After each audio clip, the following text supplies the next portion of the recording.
এই জালসার যিনি সঞ্চালক আছেন আগে মসজিদে আমাকে স্টাম্প মেরে দিয়েছেন, আবার মসজিদে যে বেশ কিছু যুবক বলে দিয়েছে যে ওটা তো আপনাকে বলতে হবে, এটা ফরজ।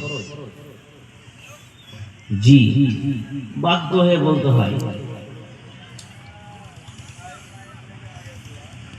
মাগো তোমার মতো না কেহ